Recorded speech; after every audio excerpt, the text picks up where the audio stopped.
Maybe, yeah, because I don't know. I can't look inside Pam Bondi's mind whether she thought this was reasonable or unreasonable. I mean, she's an attorney. Her client was the state of Florida. The legislature passed the law. So maybe, I think a lot of people, Pam's getting a ton of hate right now from folks in the Second Amendment community.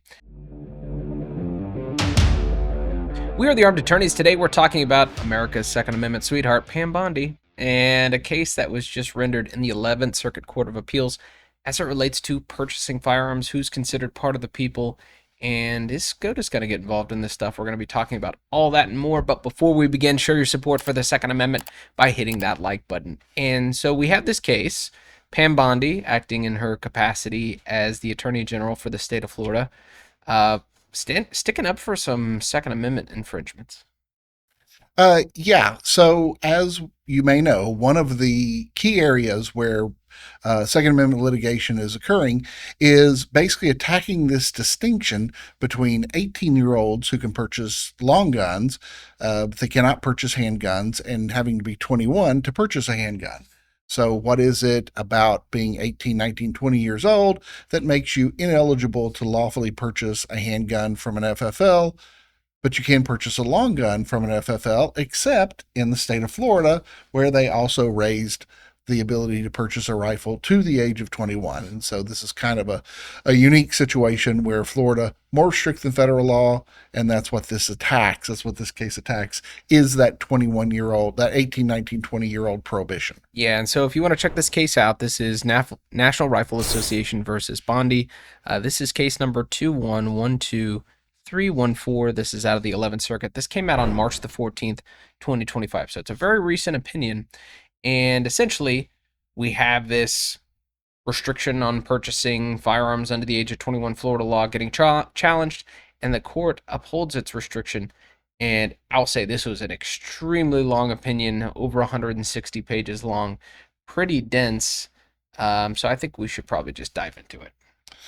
Well, it goes back, and of course, it has to analyze what the law was, what the status of the law was whenever the Second Amendment passed, to determine whether or not people under 21, or children or infants, as Blackstone called them, are in fact adults who are lawfully able to basically purchase anything, including firearms. Yeah, and so I'll say, we have New York State Rifle and Pistol Association v. Bruen. This is the case where we got our standard by which to judge Second Amendment infringements, presumptively unconstitutional if the Second Amendment's implicated.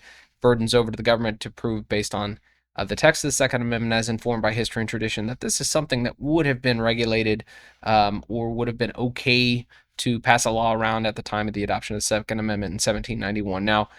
Now, this court relies heavily on Rahimi. They cited quite a few times in saying that Rahimi gave us some clarification on, how we look at these historical analogs. And again, we got this out of New York State Rifle and Pistol Association. Doesn't need to be a dead ringer, but they really, I think, are stretching Rahimi even further than I think even Rahimi tried to do, because, they are looking just at kind of all laws as a bigger body as opposed to just firearms laws. Well, it's because whenever you're looking at who are the people that are covered by the Second Amendment, what Rahimi does was it was the first Supreme Court case to have the group of people, and then for them to look at a law that specifically carves out a group of individuals that the law does not consider to be the people. And so now we have our second group of citizens. First group was dangerous people.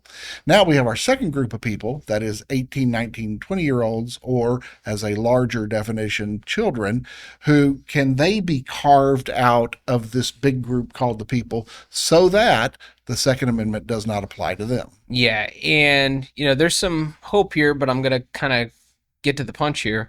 And the majority opinion holds that the firearms age restrictions under Florida's law, A-OK, that it comports with New York State Rifle and Pistol Association v. Bruen, comports with our other kind of jurisprudence on Second Amendment law. They say that that is an okay infringement, and they really spent a lot of time. We've seen a lot of these gun grabbing laws kind of sidestep the people issue. This one, it kind of tackles it head on with figuring out, when does a person no longer become a child? When are they no longer an infant? When are they no longer a minor? When are they in the majority? And they don't access too many firearms laws to get there, but there's a lot of interesting discussion. Well, yeah, and it's because they know that there's already a Fifth Circuit opinion Yeah. which ruled that 18, 19, 20-year-olds are in fact included in the people.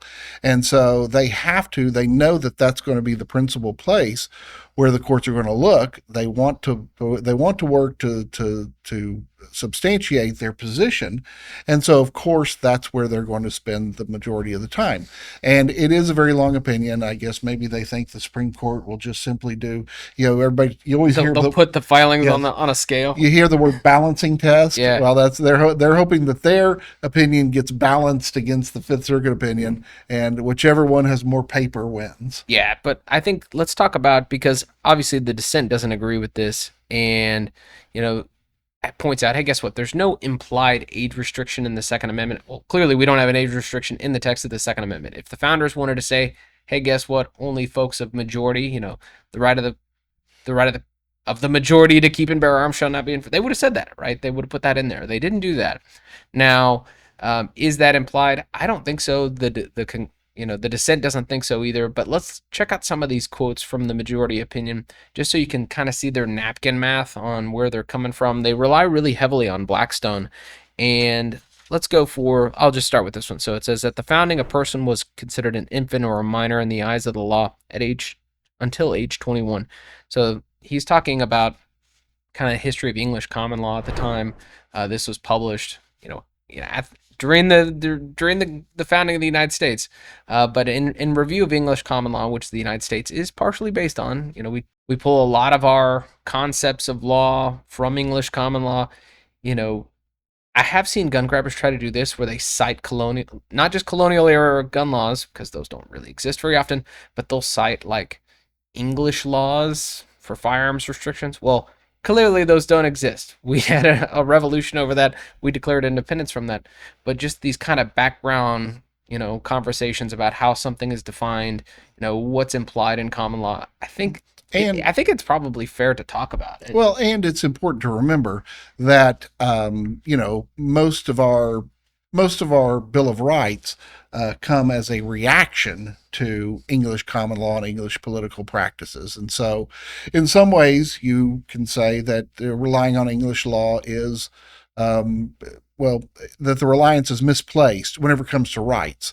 Now, when it comes to other issues like how we decide, the enforcement of contracts and property rights and things like that, English common law can be applicable and has been used for centuries. And here they kind of try to color that as this being a contract issue. And so, did 18, 19, 20-year-olds have the right to contract for goods and services at the time the Second Amendment was written? Yeah, it's an interesting question, because they say, all right, minor, infant, those are interchangeable. They throw a Thomas Jefferson quote in here saying, infants are akin to maniacs, drunkards, and others who cannot take care of themselves. Which I would agree with. But all right, 100%. they do cite some, I will say more relevant, going back to contract law. All right. They do have some citations here saying, hey, guess what? Folks under the age of 21, these minors, at the time, they couldn't enter into contracts. They were considered void, and they actually have some citations to most of these dealt with lines of credit, running with a blacksmith. They even have, a pistol and powder, kind of purchase agreement over a period of time. Hey, guess what? That was void because this person was a minor. But does that contract issue, if the minor has all the money, is 18, I don't know that that's directly applicable. Lines of credit, yeah, that's a little bit more complicated. Well, and, we all know how responsible 18, 19, 20-year-olds are with credit cards. Yeah, that's why they totally banned them. Did you ever get one of those offers where they went to your college and like, here, you want a free t-shirt? They were all over the place when I was in college. Yeah, all you had to do was open up a line of credit. Of course, the only credit card available when I was in college was Diners Club. So... All right, so so we have those issues with, all right, generally understood, I guess, arguable. We'll see in just a moment, because we're going to be talking about what happens at the Supreme Court here. But this concept that minors can't contract, is this enough of an analogy that, hey, guess what? You can't have the right to keep and bear arms. They do have one other example it's worth pointing out, that basically somebody under the age of 21 couldn't be impressed into the military by an officer, or enlisted into the military by an officer without the consent of the parents. Because we talk about today, hey, guess what? You can join the military. Why can't you have a firearm? They can send you overseas to die. I think that's a little bit different than like a volunteer military or militia, which are different than a standing army. So, you know, I will say though, they pull a lot of material here. Yeah, and so this is a very interesting setup. This is a case that is probably going to be accepted by the Supreme Court. Well, I'm going to hope, because, like I said, we have this big ball of cheese called the people, and in order to start carving people out, you have to start making distinctions about, is this reasonable carve out? Is this unreasonable carve out? So far, the Supreme Court has said reasonable carve out, dangerous people. Are they going to, in fact, say 18, 19, 20-year-olds? Unreasonable carve out, everybody who's 18 and above, who's not dangerous, gets to go ahead and purchase and possess a firearm. Yeah, and we see this, and if you want to check out that case out of the Fifth Circuit, it's Reese v. Bureau Alcohol, Tobacco, Firearms, and Explosives. It's 127 F fourth. Wow, we're in the F fourths.